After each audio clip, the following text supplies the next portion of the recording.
A história da família no Brasil começa há quase 100 anos. Quando a minha bisavó, ela trouxe a primeira pérola para o Brasil, em 1925. E ela veio, né? Minha bisavó, meu bisavô e o meu avô, ainda um bebê de colo, com 1 aninho de idade, né?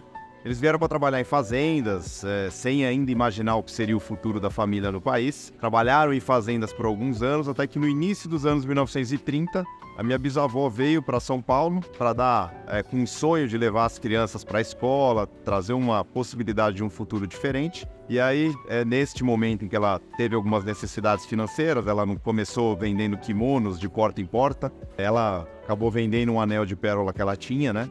Que ela ganhou do Mikimoto, que foi a primeira pessoa a cultivar pérolas no mundo. E aí ela vendeu esse anel e nesse momento ela enxergou essa oportunidade de trazer as pérolas do Mikimoto para o Brasil, né?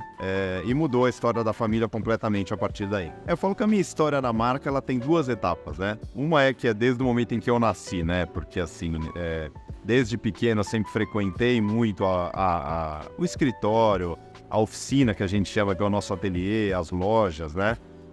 E sempre escutei muito do negócio nos almoços de família, né? Mas depois de alguns anos eu acabei seguindo outro caminho, trabalhei em outra empresa e há quase 13 anos atrás agora eu fiz de fato a transição para trabalhar em tempo integral dentro da família e fazer esse gradualmente, né? A gente brinca que toda a história que foi construída em torno da família Okubo no Brasil, ela foi feita a partir de sonhos, né?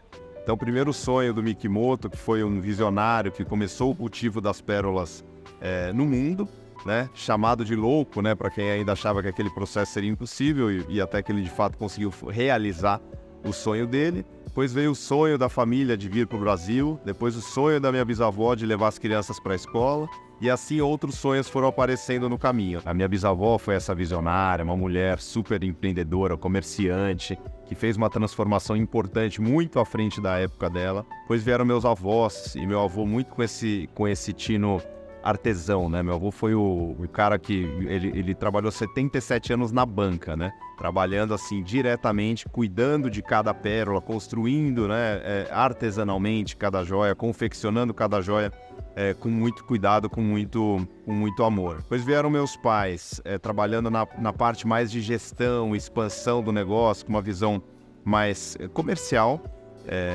E agora, dentro desta nova etapa, né? Então hoje eu sou o CEO da companhia, mas ainda com meu pai muito presente no negócio. São 2 paralelos que a gente faz em relação às gerações. E aí a gente, naturalmente, como a gente trabalha muito com pérolas, né?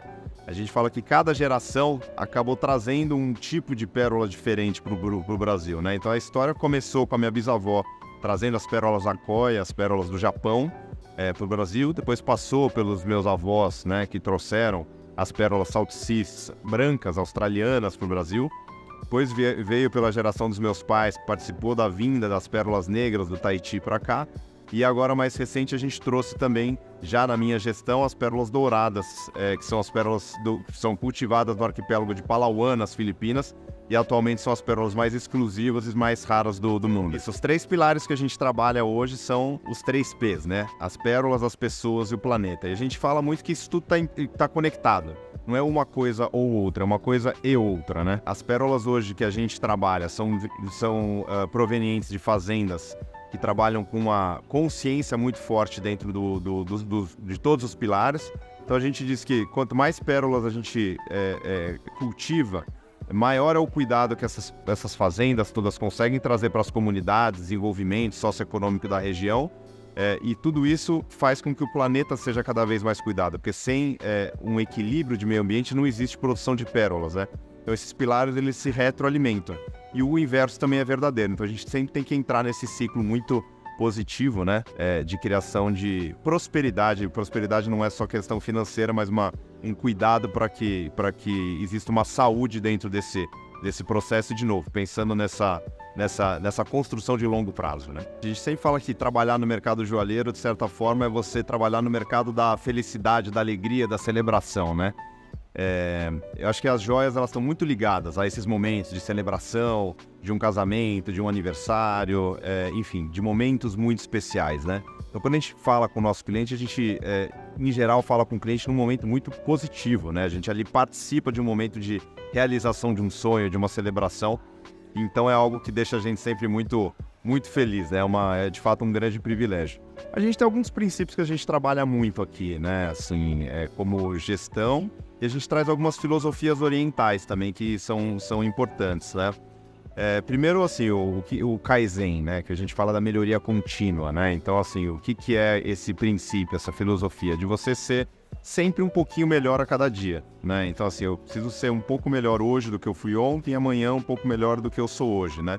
Então, isso faz um paralelo muito grande, muito coerente com aquilo que a gente busca, que é a excelência, né? A joia é isso, né? Trabalhar a excelência em cada detalhe, né? Isso pra gente é o que faz muito sentido nessa construção de longo prazo. Então, é uma filosofia que está muito presente. E uma outra coisa que a gente fala muito hoje, que é o Ikigai, né? Assim, o que é o Ikigai? Acabou até entrando um pouco na moda, né? Mas o Ikigai fala muito assim sobre você encontrar harmonia dentro da sua profissão e aquilo, de certa maneira, que encaixe na sua vida, né? Então, assim, resumindo isso tudo, mas assim, é você ter uma paixão genuína por aquilo que você faz, estar no lugar certo, né? Naquilo que a sociedade precisa, está disposta a te pagar, que é aquilo que faz sentido para você e o que você faz bem, né? Então, assim, isso traz um senso de realização muito grande, tá? Então, a gente sempre busca também a construção disso com toda a nossa equipe, né? E uma terceira filosofia que faz muito sentido para a gente é o omotenashi, né? Que significa isso? Que é a excelência, a harmonia, o cuidado em todos os detalhes da hospitalidade, né? Então, assim, quando você recebe alguém, né? E quando você tem um olhar para aquela pessoa que você está junto, um cuidado de escutar e de participar, como a gente falou, da realização do sonho, mas eu não quero que ela leve da nossa loja ou de qualquer outro lugar aquilo que a gente quer vender, mas aquilo que faz sentido enquanto simbologia do que aquele momento representa para ela, né? Então, assim, a recepção, a hospitalidade e o olhar genuíno para o que a outra pessoa de fato necessita, eu acho que é um grande princípio da empresa também. A gente trabalha um equilíbrio muito grande entre tradição e inovação, né? Afinal, a gente é uma família de 4 gerações, uma empresa de 3 gerações, né? Então, tem algumas coisas aqui que ainda são e sempre serão, né? Olhando mais para esse lado da tradição, mas a gente sempre dá essa pitada da inovação. A gente trabalha um pouco o contemporâneo também dentro da nossa estrutura como um todo. Tanto no design, como inspiração de design, trazendo sempre um toque moderno, fazendo uma releitura de como as pessoas podem usar joias hoje, né, e as pérolas de uma forma super moderna, né? Quebrar um pouco esse paradigma de que pérola é necessariamente coisa de avó. É coisa de avó também, mas é coisa de filha, é coisa de neta, assim, a pérola ela é feita para todas as gerações e para todos os gêneros, né? Então é importante a gente apresentar as pérolas de um outro lugar. E olhando para o mercado, a gente também está sempre muito atento às mudanças, né? Então, por exemplo, agora a gente lançou a nossa nova marca, que é o Kubo Man, né? Olhando para o mercado masculino. O mercado masculino, o homem mudou muito ao longo dos últimos anos. O homem tem se expressado muito mais através de acessórios, da estética como um todo, né? E a Kubo Man, ela vem para realizar esse momento do homem, né? Então, assim, a gente tem um slogan dentro da Kubo Man que fala muito sobre isso, que é o poder de ser você mesmo, né? Então, é a joia participando da expressão de cada um para que você seja a sua melhor versão, né? Que esse é um grande desafio que a gente tem enquanto humanos, de não se comparar com o outro, mas de fato ser o melhor do que você veio para ser, né? Da tua essência, da tua verdade, né? Então, eu acho que a Kubo Man, ela vem para trazer essa possibilidade dentro do mundo dos acessórios de luxo para o público masculino, né? Então, uma experiência pensada no homem, um design pensado no homem e muito pensado para esse homem autêntico e verdadeiro. Como a gente falou já, a gente trabalha em 3 pilares, em 3 âncoras dentro da nossa estrutura, que são as pérolas, as pessoas e o planeta. Então, falando especificamente de planeta, aqui a gente está olhando para várias frentes, né? A gente tem um comitê de sustentabilidade muito bem estabelecido, já com vários planos e uma agenda desenhada até 2030. Então, assim, o que a gente tem de desenho no curto prazo ainda para esse ano, e essa é uma novidade que vai vir ainda no segundo semestre, é o trabalho mais próximo em relação à origem dos materiais e principalmente do ouro, né? Então, está em fase final de desenvolvimento, junto com outras empresas, todo esse trabalho desde a origem até o consumidor final. Então, passando pela certificação das mineradoras, garantindo que aquele processo ele é sustentável, que ele é feito com uma consciência dentro dessa estrutura, onde o ambiente ele tem uma compensação, então ele é minimamente afetado por essa atividade mineradora. Depois você tem uma rastreabilidade de toda essa cadeia via blockchain, então tem uma plataforma cuidando de toda essa estrutura. E esse ouro ele é marcado fisicamente dentro de um processo que foi minuciosamente desenvolvido por profissionais dentro da USP, né? Então assim, é uma inovação no mundo todo. Esse processo que está sendo criado no Brasil, ele é pioneiro e não existe em lugar nenhum no mundo.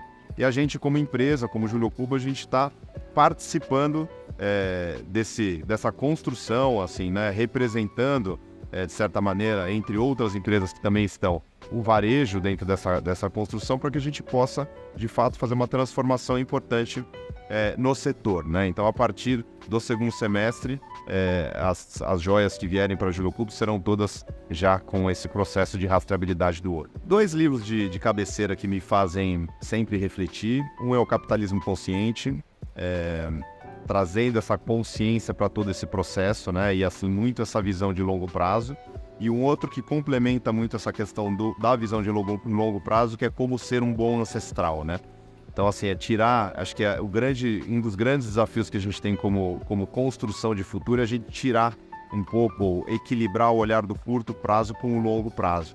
E o longo prazo, quando a gente fala de ser um bom ancestral, é longo mesmo, né? Então, tem comunidades, enfim, culturas que olham sempre o impacto do que a gente está fazendo hoje e como isso vai impactar na 7ª geração depois da gente, né? Então isso é muito interessante, porque isso muda completamente a nossa visão de mundo, né? Porque a gente consegue hoje, normalmente, enxergar no máximo a nossa geração e a próxima, né? E quanto muito os nossos netos, mas quando a gente olha para 7 gerações, isso muda muito a forma da gente trabalhar, viver e fazer negócios, né? Então são 2 livros que eu carrego sempre muito perto. Próximo sonho do Maurício, né? Assim, eu acho que esse é o sonho que deveria ser um sonho de todo brasileiro, né? Que a gente valorizar cada vez mais o nosso país, né? E eu sou um apaixonado pela Amazônia, né? Eu vou para lá todos os anos, algumas vezes, e eu acho que a gente tem uma missão de preservar o nosso patrimônio, né? Sempre falo que a responsabilidade, o privilégio anda de mãos dadas com a responsabilidade. Quando a gente fala que a gente tem o privilégio de ser brasileiro, de nascer num país tão rico em recursos naturais, né? Hoje, tendo a maior biodiversidade terrestre, a maior floresta tropical do mundo, isso traz para a gente também uma grande dose de responsabilidade.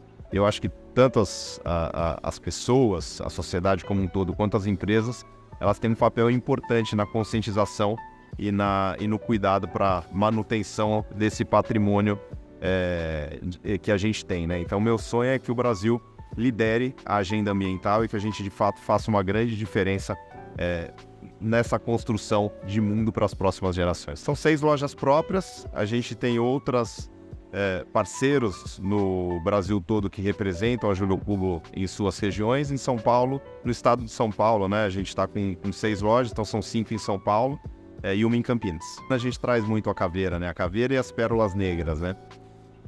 E o que a caveira representa para mim, né? A caveira representa 2 coisas, né? Tem um conceito interessante dentro do estoicismo que é o memento mori, né? Que assim, essa lembrança contínua de que um dia essa existência vai acabar, né? Então a caveira, ela para mim traz um pouco isso. E não é do lado mórbido da coisa, né? Mas assim, muito da gente conseguir viver intensamente o dia de hoje, porque amanhã a gente de fato não sabe. Então para mim a caveira traz um pouco isso. Essa lembrança contínua de que a gente tem que viver intensamente, com alegria, com tudo que a gente puder, todos os dias como se de fato eles fossem os últimos, né? E outra coisa que ela me traz muito é a ideia de que todos somos iguais. Porque no final das contas, né, quando a gente olha para uma caveira, você não sabe quem era aquela pessoa, qual era a cor, a religião, a orientação sexual e nem nada disso, né? Então acho que a gente ainda é guiado na nossa sociedade com uma série de preconceitos que a gente precisa derrubar, que a gente precisa entender de uma vez por todas que na essência nós somos todos iguais. As joias também fazem parte dessa construção de identidade, de autenticidade, de autoestima, né? Então quando a gente fala da joia construindo esse poder de ser você mesmo, é um pouco disso, né? De você se sentir bem, de você poder sair de casa para ser a sua melhor versão, né? Então acho que é esse caminho, essa construção que a gente está buscando.